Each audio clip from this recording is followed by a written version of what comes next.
Hello YouTube and hello Ninth Age community. This is Charles Everett Gaming and I've got another Ninth Age battle port. This is 3,000 points between Dread Elves and Sylvan Elves and I hope you enjoy. This is our battlefield. We played on a 5x4 board since we were playing 3,000 points. So we didn't feel like we kind of needed the whole board there with 1,500 or less points in our lists. We played with the multiple objectives, and we rolled 2 dice and got to pick 2 objectives from the first kind of bracket of it. And we shared one with our opponent, and we kept one a secret. So I rolled a 3 and a 5, so I had to pick Seize That Resource, which is you immediately choose a terrain feature, clean inside of your deployment zone. You must have more scoring units within 6 inches. And then the last one is there can only be one, which is a pretty rough one, but you must have exactly one character alive at the end of the game. Generate a task if you only have one character. I had multiple characters in my list. So I decided to share the Seize That Resource objective, and then I was going to maybe either ignore there can only be one, or maybe sacrifice characters towards the end of the game, or maybe in a poignant combat or something like that. So I want to say that my opponent got Knowledge is Power, and he shared that one with me. I don't remember which one. If he got another one, I don't remember the other one that he got. But I feel like he got Knowledge is Power, so he had to keep his wizard alive.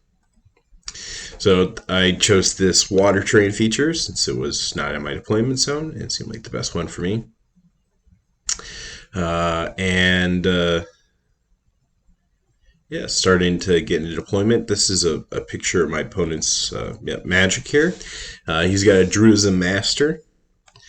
And then here are both our deployments. My opponent deployed first, which was quite good for him because he had the Banner of Deception on his Wild Hunters. He's got a kind of growing Sylvan Elf army. Same here with me. This is I've just kind of started Dread Elves within the last year or so. Kind of really started getting serious with it. So a lot of things are unpainted, but we're kind of slowly working towards that. He's got a samurai themed kind of elf army.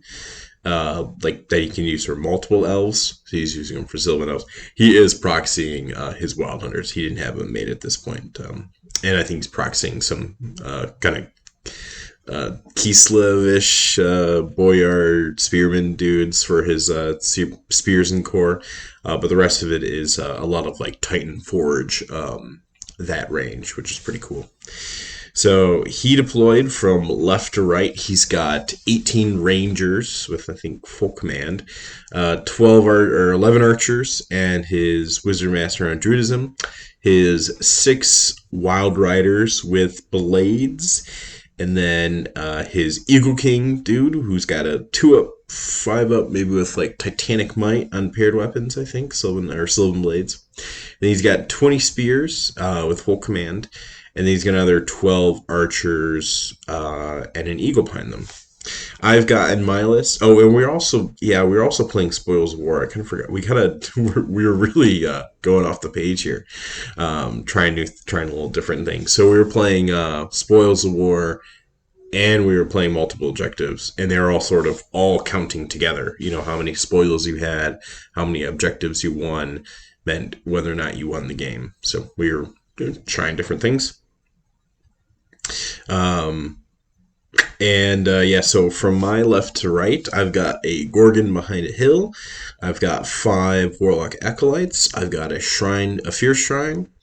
And then I've got 29 Temple Militants with Banner Relentless Company and 3 characters, a Duelist Dread Prince, a Wizard Apprentice Temple Exarch on Div with the Magical Heirloom, and a Warlock Outcast Adept on Evocation. And then I've got 10 Corsairs and 21 Adjudicators. So he still had some Pathfinders to scout, and then he used his banner of his actually, I think, yeah, no, I'm trying to think. Yeah, no, yeah, he did get to go first. Yeah, sorry. totally off page there for a second. Yeah, and he uses Banner Deception to move his Wild Riders from the center over to the flank, which I thought was quite a solid move for him.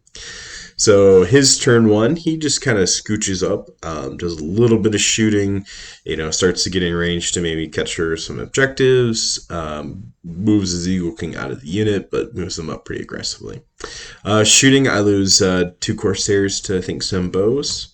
And then the Pathfinders shoot, and they kind of have a bit of a whiff phase, and they only do a single wound, so that was not bad at all. Going into my turn, I move up very aggressively. I was able to get, I think, out of the charge arc of the Eagle King with the big unit. I think my militants could get hit by the Wild Riders. Might have been a bad thing. I'm not exactly sure. Probably would have been terrible. I'm not sure why I did that looking back at this. Or maybe because they don't look like they're out. Yeah, it looks like they could. Maybe they couldn't complete that with the Corsairs there. I'm not sure. But either way, I kind of moved everything up. I wanted to try and just do some pod shots with the Corsairs and the Wild Riders, since they're just kind of like the biggest threat for me at this point. Yeah, I move Adjudicators up so they can at least get some soft cover if he wants to dance back. But I was kind of fully going to... was really thinking about trying to push some magic through to either force him to come into combat with me and see what happens, or to or at least be pushing him back. I have the Caterans pendant on the Adjudicators, so they also are pretty decent at charging too with Swiss Stride. And then I don't really do too much on the left because I'm thinking if I move up behind that hill, I'm gonna get shot and I'm gonna run away. So I do get the Curse of the Phantom Queen off, but I am unable to get Know the Enemy off, which would have made the Judicators much more fearsome, especially against those Wild Riders, unfortunately. So I think it was close. My opponent was just able to catch me.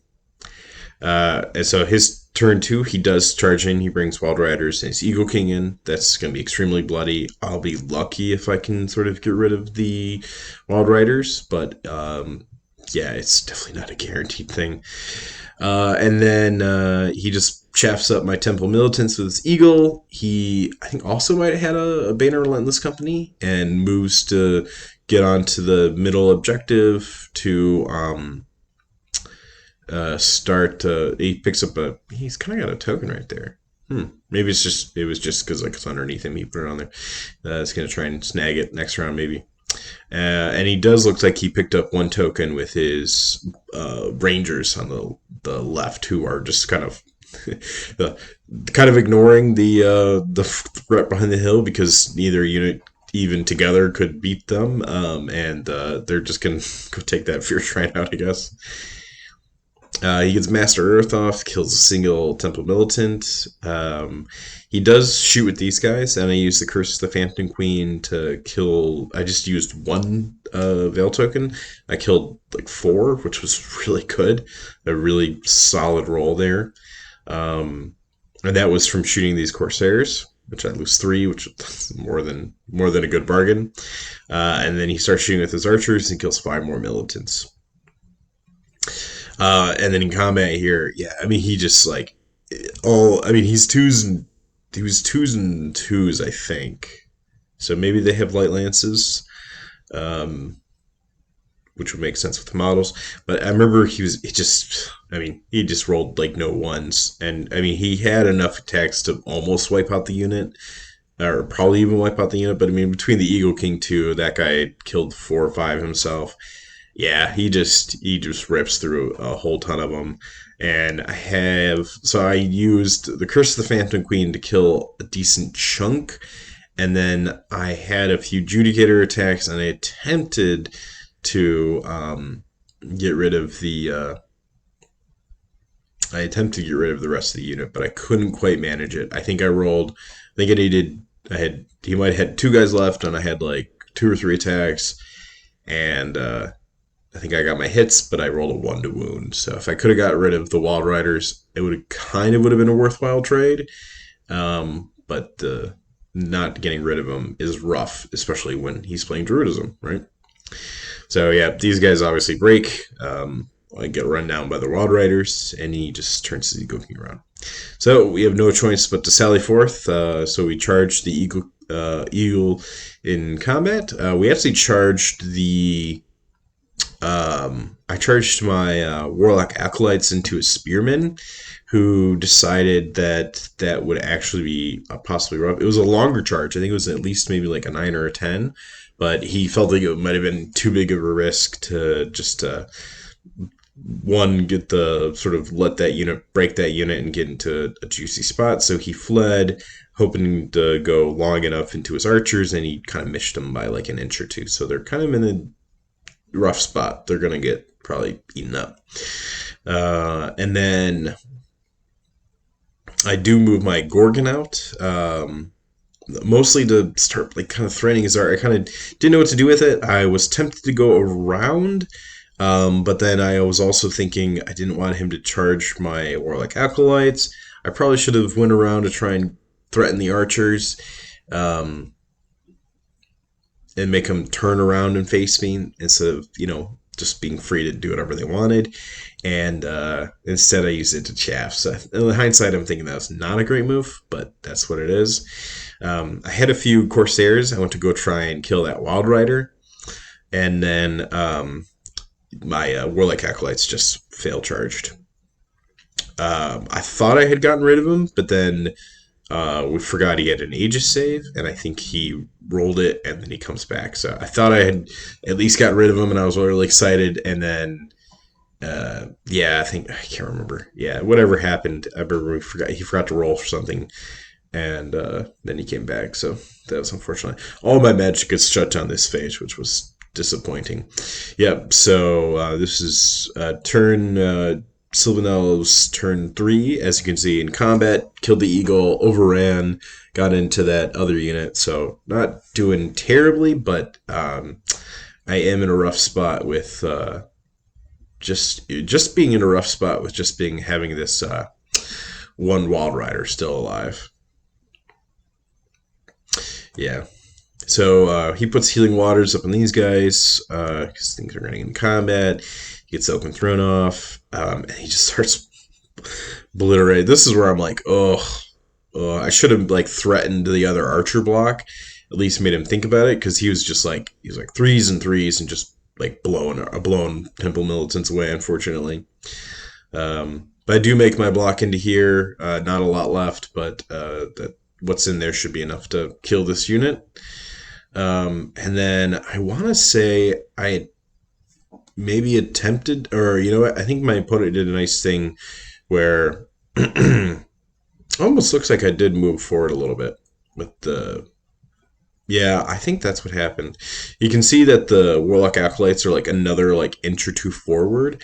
I want to say that they tried to charge his Wild Rider. Sorry, I'm kind of flying through the pictures right now. And I failed it. I rolled like terribly, and I only moved a couple because my hope was if I can get rid of the Wild Rider, I'm not really that worried about his character going in, because my prince is actually in a good spot to fight his dude. I've got like a 1-up, 5-up, and I've got the great weapon that like this is like an old list before like the most recent Dread Elf change. It was the Crippling Frost when it reduced like attacks. So I was in a good spot. I thought that fight. I think I had a Potion of Swiftness too, so we went like the same time. I thought that was a decent fight. But if he's got the one Wild Rider left, I can't just like duel out the Eagle King. So yeah, that was kind of a bit unfortunate in that I feel like the one Wild Rider was just ruining my life. I think I get +2/+2 on this unit just for kicks and giggles. It really couldn't get the spells I wanted off. And then I was in a rough spot where I wanted to kind of overrun, but I couldn't really get off the table. I was like in a forest, just in this terrible position. Probably should have overran and just seen if I could have gotten away from maybe like the Wild Rider.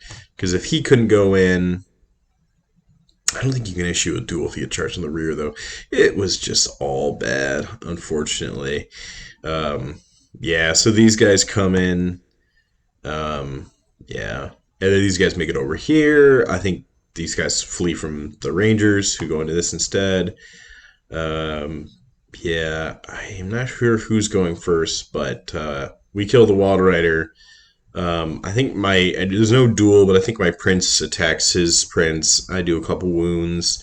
He doesn't even do anything to me. He's just killing the unit so that he can break me, and he does break me. And that's pretty much the end of the game here, because at this point I can't really win any. My opponent's won the objective. I just have one fleeing unit, and all my characters got run down by the Eagle King. So yeah, big win for the Sylvan Elves. No chance for these Dread Elves to come back. Few little blunders looking back on it. Yeah, definitely should have. Definitely should have moved that Gorgon in a more aggressive way. I think that second turn to try and get that second block of archers, that would have made it this a lot closer at least. And then yeah, maybe even should have just tried the Warlocks into the Rangers with the Gorgon all together, just to. Yeah, they would have got shot before that happened. I don't know. But yeah, it's a bit of a rough game here, but it was definitely fun to play, and I'm enjoying Dread Elves, trying to paint them up, but I've got so many other painting projects I'm kind of working on too. So I hope everyone enjoyed this 3000 report, and look forward to seeing another Ninth Age Battle report.